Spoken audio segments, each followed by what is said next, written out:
Sur une base militaire, une équipe spécialement entraînée se prépare pour se rendre au fin fond du désert de l'Utah, en plein cœur de la nuit. Leur mission ? Accueillir un voyageur venu de l'espace. Un voyageur qui revient d'un périple de 7 ans, après avoir parcouru près de 5 milliards de kilomètres, et porteur d'une précieuse cargaison, des particules du début des temps, des échantillons de poussière de comètes.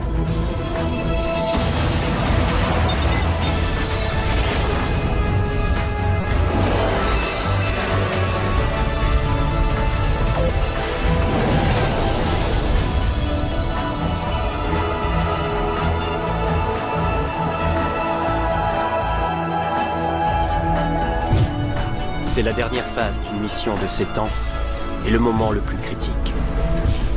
Un petit engin spatial, pas plus grand qu'une valise, va revenir sur Terre avec un trésor cosmique de la nuit des temps. Puis mission Stardust lancée par la NASA est censée contenir des grains intacts de poussière cométaire qui apporteront peut-être une réponse au mystère des origines de la vie. Le travail des scientifiques du monde entier est en jeu. La mission Stardust sera-t-elle un succès ? La capsule survivra-t-elle à son retour sur Terre avec un contenu intact ?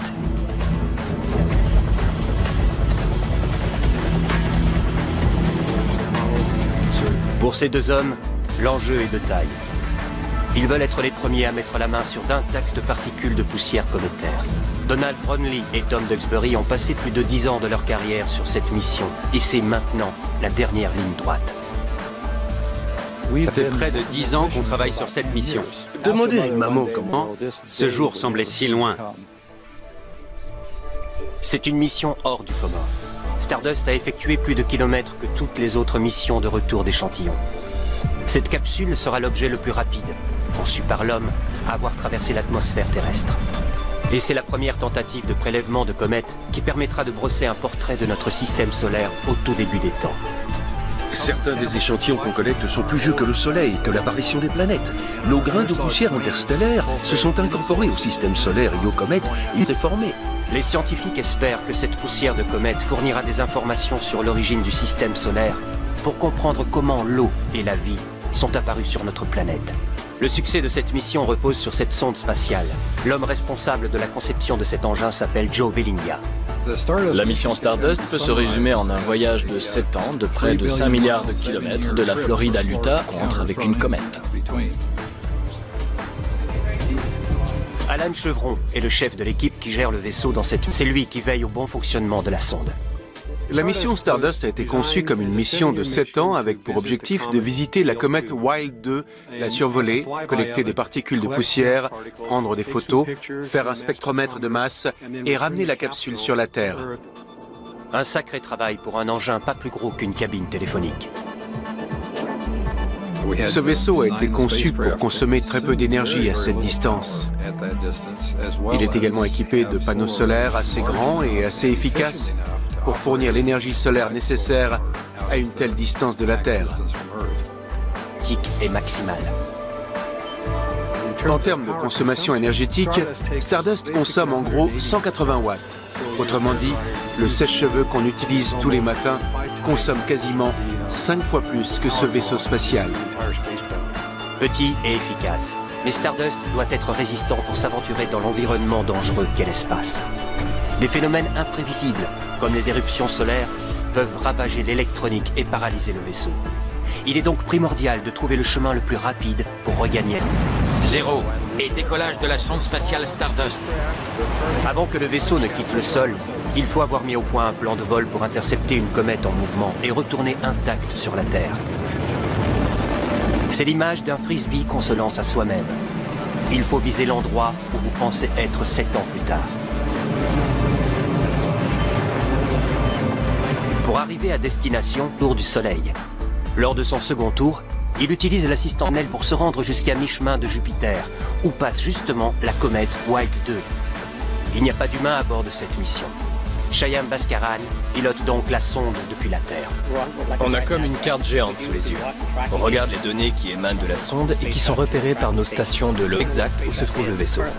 On sait où il doit aller, donc on planifie ensuite des manœuvres d'exécution pour diriger le vaisseau là où il doit se rendre. Shyam actionne régulièrement des propulseurs pour jouer sur la vitesse et la dire un rien près. La cible est complètement manquée. Même si on sait assez bien où saut à un moment donné, prédire exactement où il va aller est plus difficile, car de petites forces agissent continuellement sur le vaisseau. En janvier 2004, Stardust a pu photographier sa cible de façon extrêmement détaillée. Ce qui est intéressant quand on survole une comète, c'est qu'on ne sait pas s'attendre.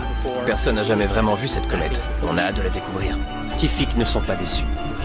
La surface de la comète est truffée de cratères, d'étranges escarpements, de jets de gaz, de cavités et de falaises difformes. Stardust n'est pas seulement là pour prendre des photos. Sa véritable mission est de collecter des particules de la comète et de les rapporter sur Terre. Toutes les photos de comètes qu'on a pu voir ne sont pas véritablement à l'image des comètes. Ce n'est pas la comète que l'on voit sur la photo, même si c'est ce qui est écrit dans les livres. C'est la comète en train de se désintégrer. On voit la queue, on voit la chevelure, mais on n'en voit pas le noyau. Les comètes sont des vestiges figés dans le temps de la formation du système solaire. Ils ne restent glacés que quand elles sont loin du Soleil. Le spectacle que l'on voit dans le ciel et que l'on appelle Tègre à cause de la chaleur du Soleil. Cette chaleur volatilise la glace sous forme de gaz, libérant du même coup de la poussière, appelée poussière cométaire. Une comète active est un beau spectacle depuis la Terre, mais certaines de ces particules sont en mesure de détruire un environnement. Stardust collecte des particules, il faut que la comète soit active. On sacrifie donc la sécurité au bénéfice de la science. On essaie de survoler la comète à une distance permettant d'y des particules, mais pas trop près non plus, pour minimiser le risque percuté par une particule assez grosse pour détruire. Tel un chevalier du Moyen-Âge, le vaisseau est équipé de protection appelée bouclier Whipple. Le vaisseau est équipé d'un bouclier météorique qui fait exploser les particules. Après, on a 3 couches de Nextel, c'est-à-dire une fibre céramique. Ensuite, on arrive aux panneaux vaisseau, autrement dit, les panneaux solaires. Caché derrière son bouclier, le vaisseau traverse une tempête de particules. Pour notre plus grand plaisir, la sonde a réussi à traverser cet environnement extrêmement hostile, composé de particules de poussière percutant de plein fouet notre vaisseau, à une vitesse équivalente 10 fois celle d'une balle. C'est justement ce que cherche Stardust. Pour les capturer sans se faire pulvériser, une stratégie a été mise au point. L'aérogel est le matériau clé de Stardust. C'est notre collecteur de poussière. L'aérogel a des cas légers au monde. Voilà un bloc d'aérogel. Il est à taille et des mêmes dimensions que les blocs d'aérogel utilisés pour la mission Stardust. Il est composé de 99% d'air et de 1% d'air. Composé quasi exclusivement d'air et pourtant très résistant, l'aérogel se comporte comme un filet à papillons dans l'espace. En gros, les particules arrivent à une vitesse de 5 à 6 km par seconde. Ce qui se passe, c'est que quand elles heurtent l'aérogel, elles s'y incrustent. L'image que je donne généralement, c'est celle d'une balle qui s'enfonce dans une botte de foin. Tandis qu'elles pénètrent dans l'aérogel, les particules créent une trace en forme de carotte. L'aérogel fond et forme une bulle de verre. Elles sont conservées intactes. Elles sont préservées. Là, elle est placée dans une espèce de bac à glaçons en forme de raquette de tennis. La sonde expose cette raquette aux particules qu'elle rencontre, collecte des échantillons et scelle le tout en son sein. On a opté pour un modèle type coquille. La coquille s'ouvre à la façon d'une palourde. De cette manière, on a une étanchéité uniforme tout autour de la circonférence de la capsule. En somme, Stardust va rapporter une pincée de poussière cométaire. Mais cette mine potentielle d'informations fait languir les scientifiques. À tout, ce sont les premiers échantillons à revenir sur Terre depuis les premières missions sur la Lune.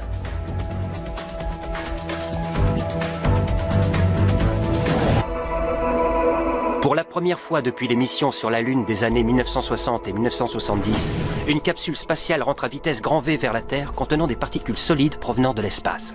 Ce qui est fabuleux, c'est que la théorie et l'imagination ne comptent plus tant que ça quand on a l'échantillon entre les mains. Une analogie fascinante est celle d'Apollo. Sur la Lune, il y avait toutes sortes de théories sur l'histoire et la géologie de la Lune.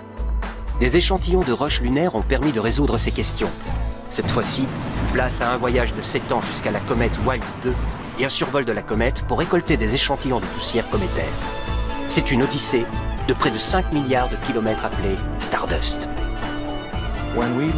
Quand on observera ces particules fraîchement prélevées sur la comète, on essaiera de vérifier les théories dominantes stipulent que les comètes ont beaucoup apporté, notamment une grande partie de l'eau qui se trouve et une grande partie des constituants élémentaires nécessaires à la vie sur Terre. Nous pensons que tout ce qui est vivant sur Terre, les plantes, les animaux, sont issus de la poussière de comètes. Nous en sommes venus à penser que chaque atome sur Terre et chaque atome de notre corps, des chaises sur lesquelles nous nous asseyons, des voitures que nous conduisons, tous ces atomes viennent de ces guerres, de grains de poussière interstellaire, avant la formation du système solaire. Mais la poussière de comète est partout. Il y a des tonnes et des tonnes de poussière cométaire qui tombent sur la surface de la Terre tous les jours.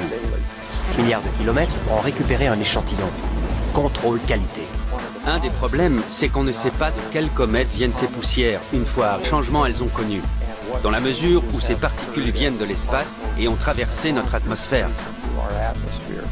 Les scientifiques veulent des échantillons pris à la source. Ces particules ont quitté la comète quelques heures seulement avant d'être capturées. Pour nous, c'est le principe même d'une expérience scientifique. On contrôle l'environnement. Les ions intacts n'ont pas été altérés par la chaleur ou par les rayons ultraviolets. Dans le cas des comètes, on s'attend à ce que la plupart des grains de poussière, puisqu'ils sont recueillis en marge du système solaire, très loin du Soleil et dans des conditions très froides, soient préservés. Ions conservés dans leurs conditions originelles. Ce qui explique que les scientifiques aient hâte de les étudier. Il y a toute une littérature sur la naissance qui retrace la formation du système solaire. La sonde qui a pris le chemin du retour sur Terre a fait bien plus qu'un petit tour de 7 ans dans l'espace. Stardust est allée jusqu'à mi-chemin de Jupiter, mais surtout, elle est allée en marge du système solaire, remontant d'années. C'est en ce sens qu'on a remonté le temps. Une comète, attrapée dans l'orbite du Soleil, est vouée à se désintégrer. Mais de nouvelles comètes apparaissent régulièrement. Cela donne l'impression d'un grand parking cosmique. Le réservoir de comètes classiques, c'est le nuage d'Oort, situé très très loin du Soleil, des milliers de fois plus loin du Soleil que la Terre ne l'est. Heureusement pour notre équipe, il y a un réservoir de comètes plus proche. Il y a un autre réservoir découvert plus récemment, appelé la ceinture de Kuiper. C'est une zone située au-delà de l'orbite de Neptune, zone dans laquelle se situe Pluton. Stardust avait rendez-vous avec une comète a priori issue de la survécu aux attaques de particules et aux éruptions. La sonde doit maintenant survivre à son retour sur Terre. On s'est assis autour d'une table et on a essayé d'envisager toutes les avaries qui pourraient arriver et empêcher la capsule de se détacher. On en a dénombré entre 300 et 360. Une des causes majeures d'échec, c'est la vitesse.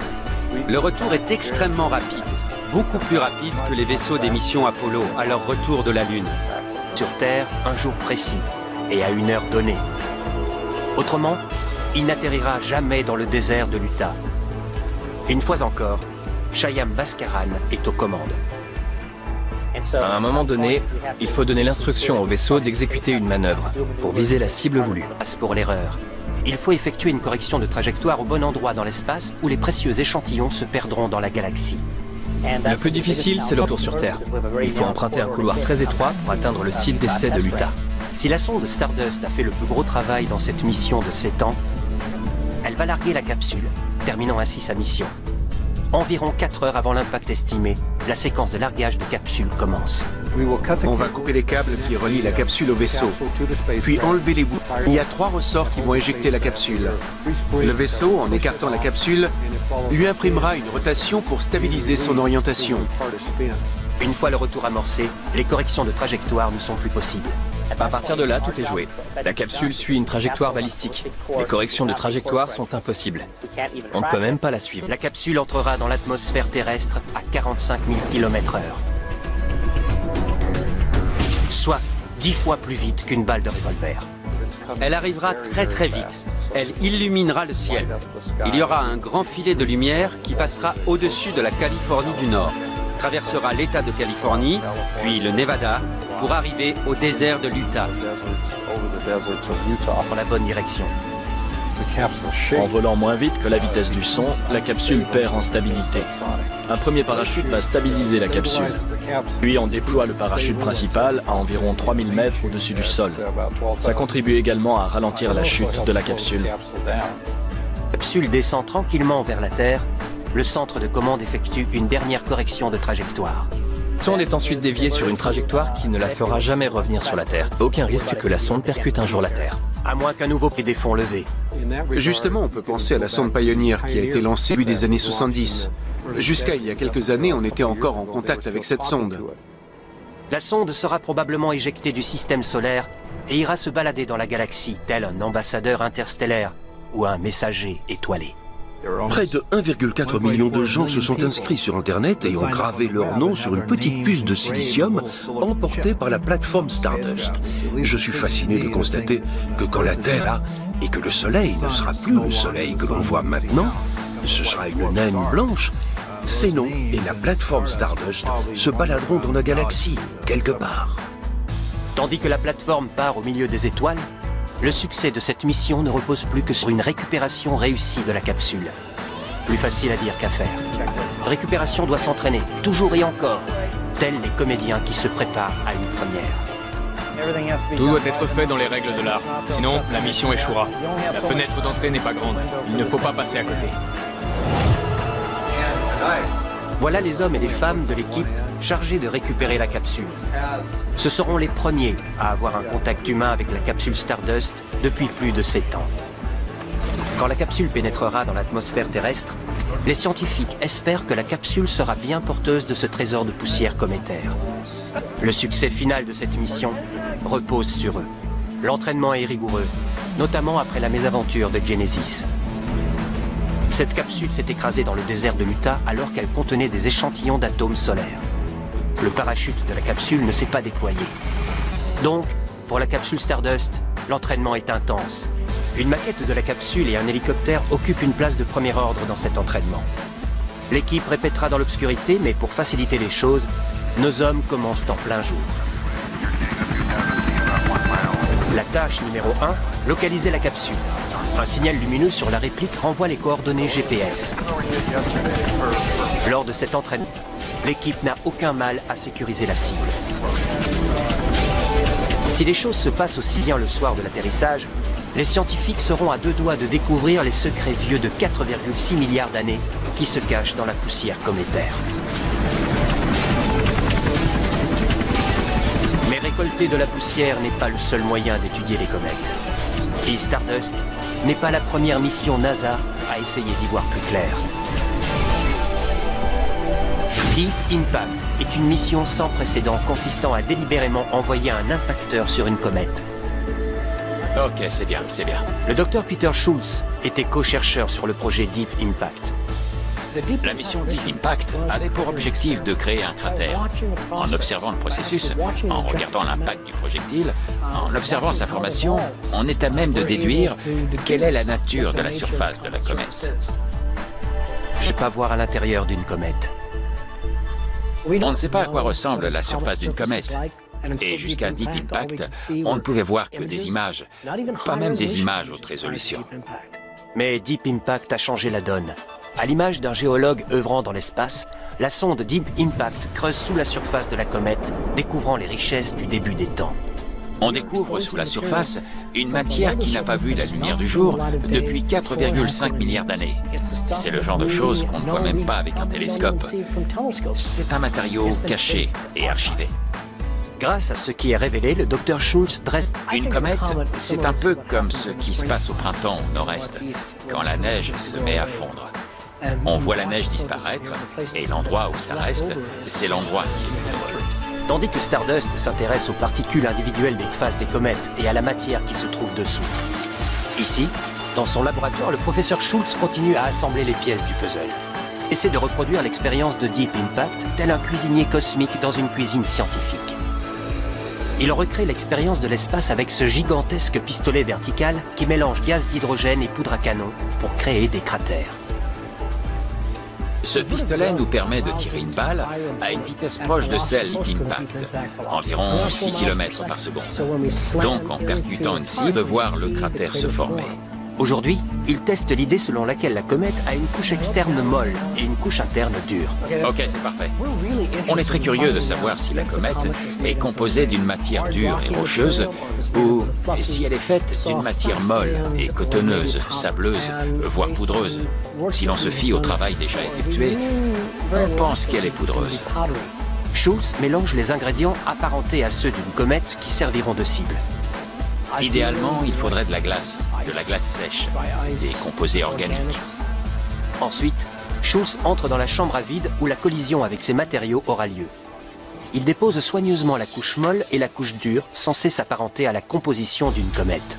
Ce qu'on va essayer de voir, c'est si on peut mettre une couche d'un matériau très poreux au-dessus d'un matériau moins poreux.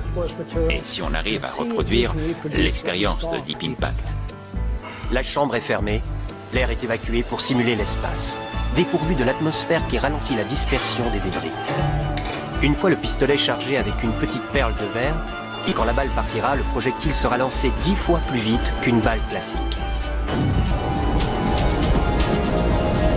Et voilà, armé et verrouillé.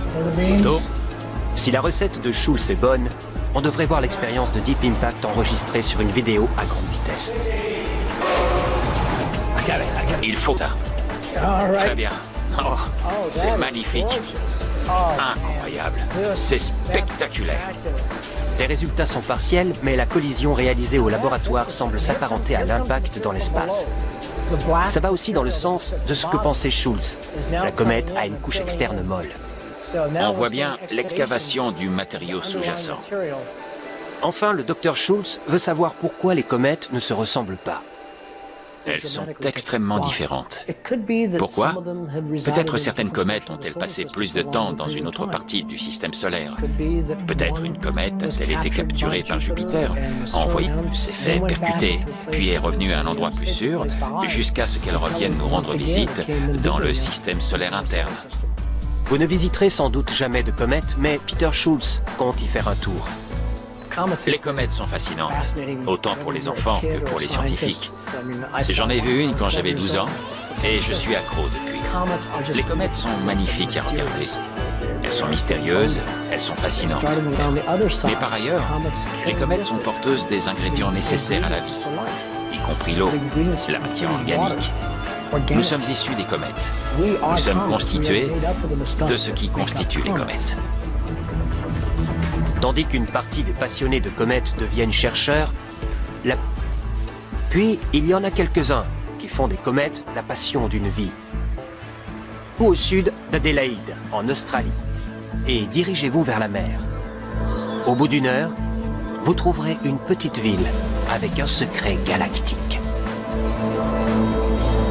Se rendre jusqu'à Yann Kalila est un long trajet. C'est pas le genre d'endroit où on s'attend à trouver un homme comme Bill Bradfield. Toutes celles que j'ai découvertes par moi-même, ça fait 18 au total. Bill est un chasseur de comètes. Je pense en découvrir une autre bientôt. En tout, il a découvert et donné son nom à 18 comètes. Plus que quiconque sur la planète. J'ai peut-être été, notamment en me levant tôt le matin. Ces grandes trouvailles s'étendent sur une trentaine d'années. 1974. Quel est le secret du succès de Bill? Il nous présente avec nonchalance sa technique.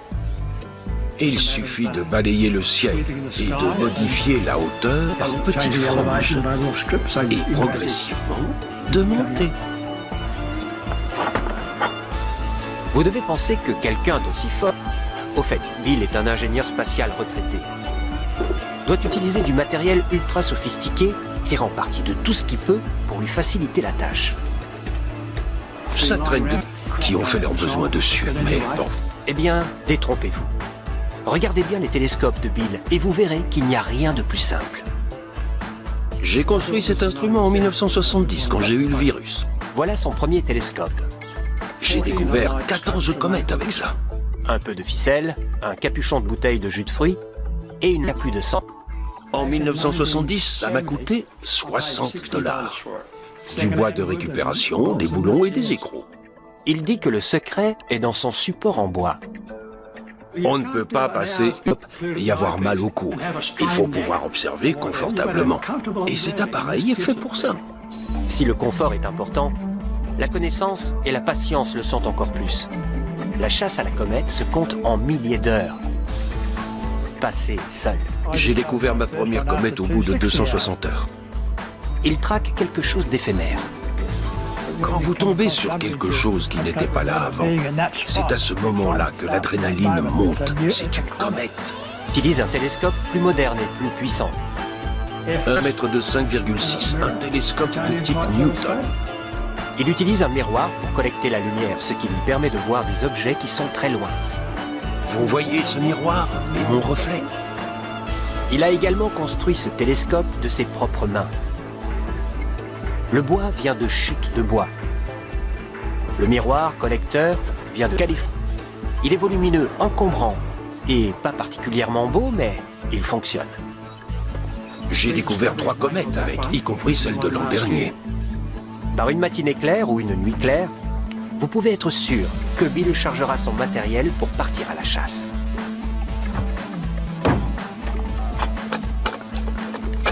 Bill a passé tellement de temps ici avec son premier télescope qu'il pense avoir tout vu. Donc le nouveau télescope conçu il y a quelques années lui permet de voir des objets plus éloignés et moins lumineux. Je pense que la probabilité de découvrir une comète visuellement à l'ancienne, c'est-à-dire à ma façon, couvrir encore une autre, parce que je suis capable de me concentrer sur une certaine zone du ciel austral. Ok, je suis prêt. Je n'ai plus qu'à enlever le couvercle. Voilà la queue du Scorpion, la constellation. Muni d'une vieille carte du ciel largement annotée, la chasse peut commencer. Je fais un balayage pour amener un nouveau point au centre. Il passe la plupart de son temps à regarder juste au-dessus de l'horizon, là où les gros télescopes modernes, assistés par ordinateur, ne peuvent pas voir, du fait de leur incapacité à s'incliner. Ces zones très basses retiennent encore toute motion. C'est un succès quand Bill repose ce qui n'est pas sur une carte du ciel. Mais ça ne suffit pas. Le test final, une comète doit bouger. Si ça ne bouge pas, alors ce n'est qu'une étoile de plus. Mais comme les comètes tournent autour du Soleil, le mouvement peut être détecté en quelques minutes. La plupart des découvreurs aimeraient voir leur comète leur... C'est plus grisant. Si c'est une comète peu lumineuse au télescope, ce n'est pas très excitant. Si une des comètes de Bill de vos propres yeux, sortez votre télescope dans une 60aine d'années.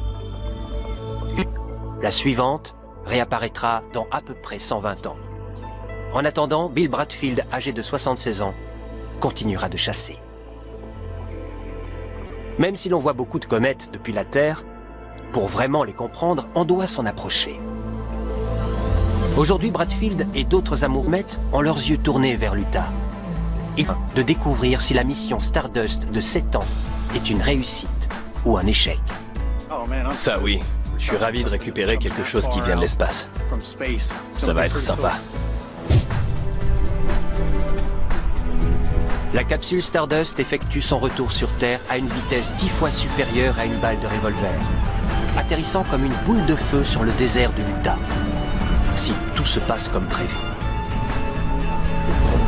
Le succès de la mission repose sur l'équipe de récupération de la capsule. Ils s'entraînent tellement qu'ils pourraient sans doute faire ça les yeux fermés. Ok, on est bon. Et tant mieux, parce qu'ils vont devoir localiser et récupérer la capsule en plein milieu de la nuit. Pour ce faire, d'une puissante lumière, un projecteur Night Sun. La vitesse et le timing sont essentiels. Tout retard augmentera grandement la possibilité de contamination. Le vaisseau conique a effectué kilomètres au cours de son voyage de 7 ans. La capsule sera placée dans 2 sacs hermétiques pour éviter que des gaz potentiellement nocifs ne s'échappent et pour que les particules rapportées ne soient pas contaminées par des polluants terrestres.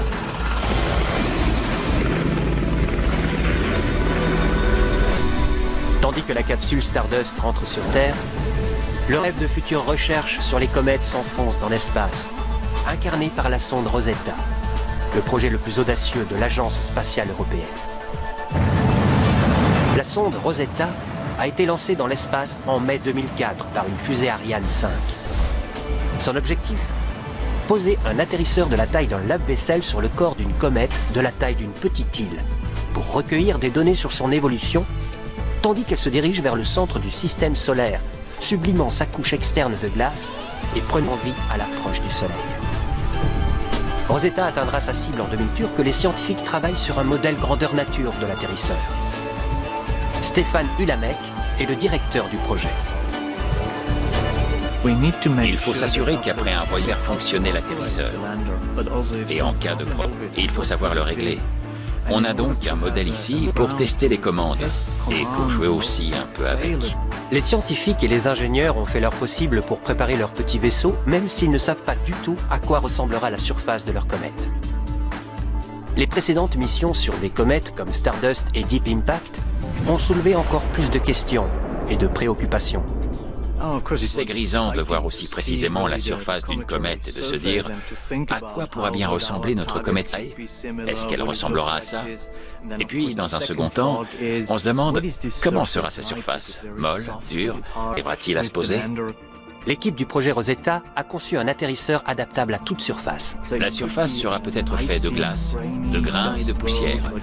Mais il se peut aussi qu'elle ait une structure plus atypique, de type glacier, avec davantage de neige et de poussière.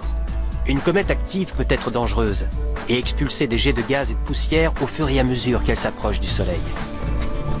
L'engin se mettra en orbite autour de la comète pendant 6 mois. Analysera sa surface de glace en quête d'un endroit adéquat pour se poser. Ce qui est certain, c'est que la gravité est très, très faible.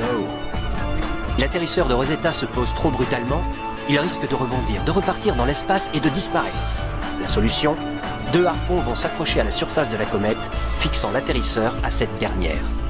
On veut voir la comète telle qu'elle est. On veut la toucher, on veut, disons, la palper. Et on a des instruments. L'atterrisseur est équipé de 10 instruments. Des caméras qui font office d'yeux, perceuses pour percer la surface de la comète, des analyseurs de bulles, un petit four pour réchauffer les échantillons.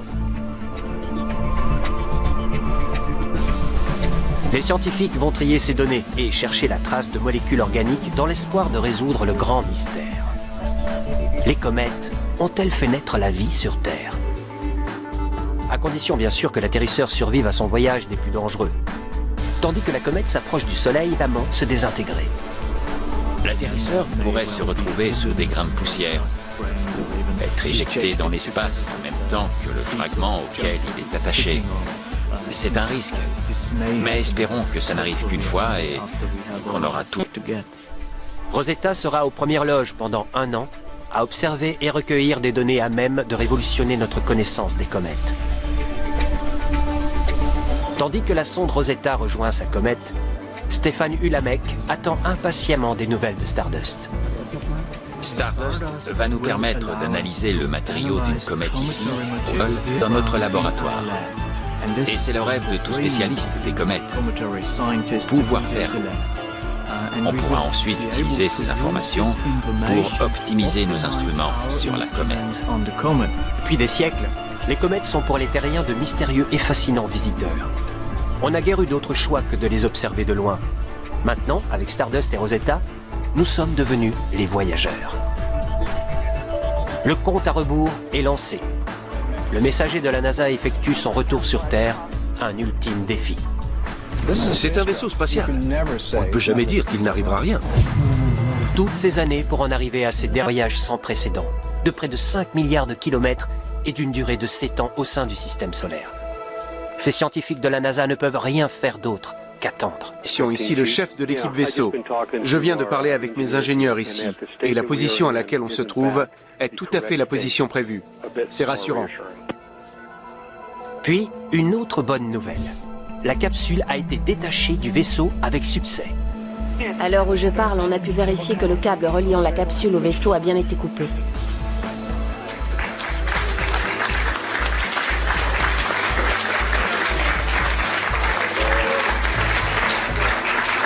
Mais le travail est loin d'être terminé.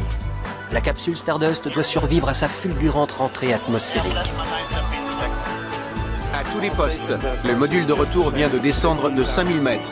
Le parachute principal va s'ouvrir aux alentours des 3000 mètres. La capsule arrivant, 3 hélicoptères équipés de capteurs infrarouges pour un suivi au sol se dirigent vers une zone protégée dans le désert de l'Utah. À toutes les stations, ici le directeur du projet à l'UTTR. Les 3 hélicoptères se trouvent à l'héliport 11. Les scientifiques suivent attentivement l'arrivée de la capsule. Comme en témoigne une soudaine chute de vitesse, le parachute principal s'est bien déployé à 3000 mètres. C'est l'heure estimée pour le parachute principal et on observe une décélération. C'est pas vrai. Ça vient droit sur nous. À tous les postes, le parachute principal est ouvert. La capsule descend tranquillement.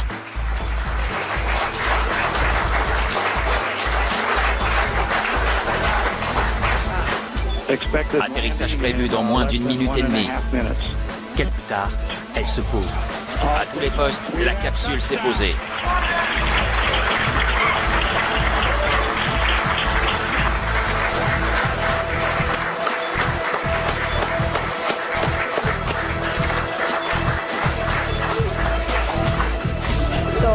Ces heures d'entraînement sont maintenant mises à l'épreuve.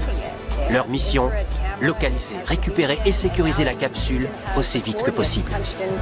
Ils craignent une contamination. Les capteurs infrarouges des hélicoptères passent le désert au peigne fin, en quête de traces de la chaleur émanant de la capsule. Ils sont à la recherche d'un objet de la taille d'une télévision, quelque part, sur une superficie de 1 300 000 hectares. Au bout d'1 heure de recherche, Le second hélicoptère classique est au sol et l'équipage se dirige vers la capsule.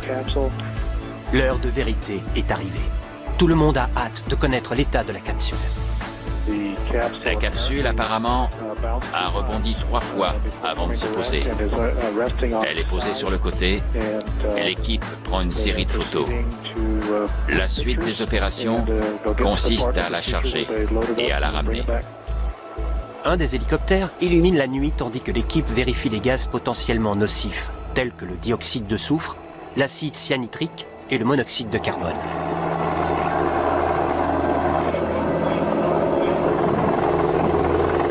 De retour dans la salle des commandes, ils anticipent déjà l'étape suivante.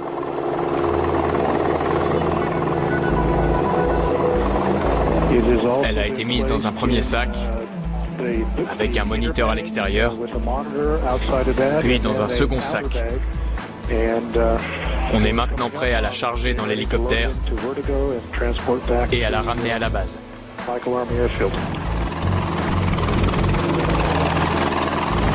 Sur le point d'être ouverte, la capsule est transportée dans la salle blanche.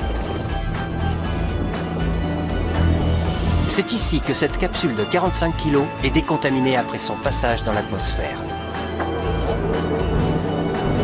C'est une immense joie de voir cette mission terminée et réussie, après un voyage dans l'espace de près de 5 milliards de kilomètres, et de voir notre précieuse cargaison ramenée à bon port. On voit bien que la capsule est en excellent état. Elle est un peu calcinée à l'extérieur, mais elle a été conçue pour. C'est une façon de protéger l'intérieur, ou de trouver de la vase, voire de l'eau, qui se serait infiltrée à l'intérieur, ou que la capsule s'ébrèche et s'ouvre complètement, laissant échapper les échantillons dans le désert. Et rien de tout ça n'est arrivé.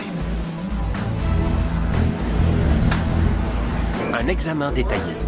Puis la capsule effectue un dernier déplacement au centre spatial Johnson à Houston, au Texas.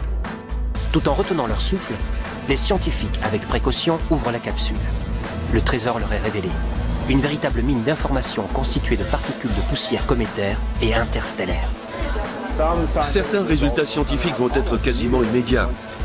La première fois qu'on observe quelque chose au microscope, on peut voir des détails qu'on ignorait avant. Mais il faudra des années pour d'autres résultats. Le directeur de projet, Tom Duxbury, peut enfin souffler. Échec. On était peut-être à 2 doigts d'échouer, on ne sait pas. Mais on a eu de la chance. La capsule est intacte. Les chercheurs ont des dizaines d'années de travail devant eux. Tom pilote ce projet depuis le premier jour. Maintenant, la réalité le rattrape. Quand je serai au labo et que je ne m'inquiéterai plus pour le vaisseau ou pour le retour de la capsule, quand je verrai les chercheurs rédiger leur article, pour ma part, je retournerai à ma routine. Ce sera différent. C'est une page de ma vie qui se tourne. Tandis que la mission Stardust touche à sa fin, Un nouveau voyage d'exploration commence. Minuscule particule de poussière de comète rapportée depuis l'autre bout de notre serre est un monde en soi. Les scientifiques vont étudier ces particules en quête d'indices pouvant fournir des éléments de réponse aux questions fondamentales sur les origines de la vie sur Terre.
Des phénomènes célestes et succomber à la beauté fascinante du cosmos. Cosmic Vistas, dans un instant, sur Science et Vie TV.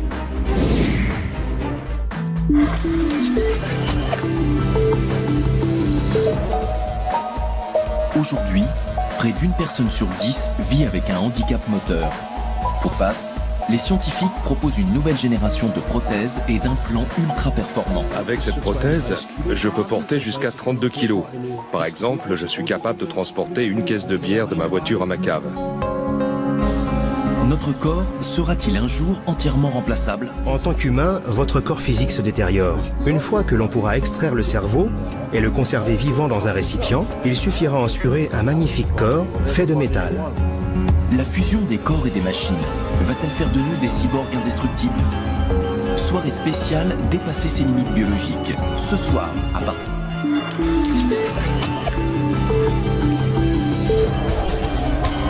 Les scientifiques le disent et le répètent.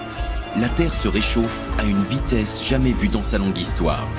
Il y a un lien direct entre le climat et le CO2 atmosphérique.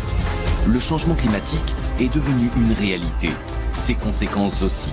Aujourd'hui, nous pouvons encore agir pour ralentir le processus. C'est ma petite rue, avec les maisons à énergie positive, comme on les appelle. Et on a nos petits jardins et les cabanes pour les vélos, parce que bien sûr, tout le monde ici a son vélo. Mais sommes-nous tous prêts à faire l'effort nécessaire? Il y a de nombreux lobbyistes qui travaillent pour l'industrie des énergies existantes et qui ont un intérêt financier. Changement climatique, mercredi, à partir de 20h45 sur Science et Vie TV.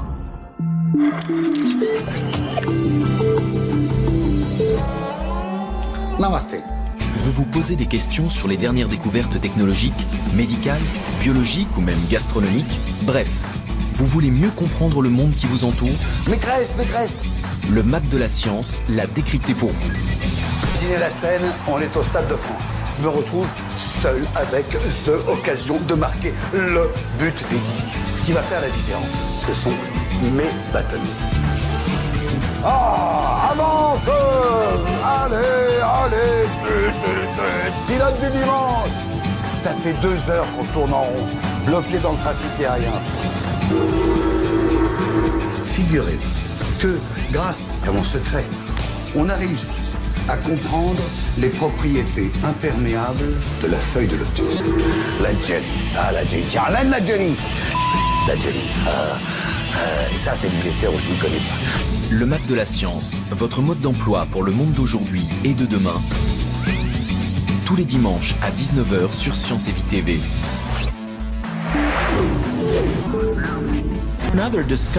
Mais c'est une autre découverte de Newton qui permettra plus tard aux astronomes d'apprendre.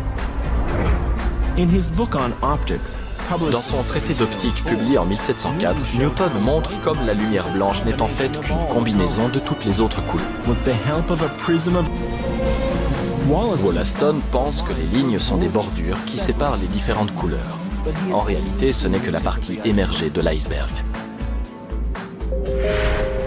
En 1814, un fabricant d'instruments allemand du nom de Joseph Fraunhofer invente un appareil pour mesurer la lumière à travers différents types de verres. Quand il l'utilise avec la lumière du soleil, c'est les mêmes lignes sombres que Wollaston avait vues sur le spectre, mais des centaines d'autres.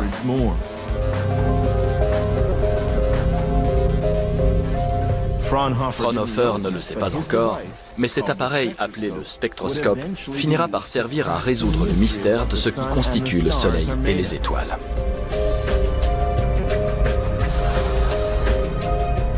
Mais il faudra d'abord attendre que quelqu'un sache déchiffrer le message caché dans ces lignes pour faire de ce code barre.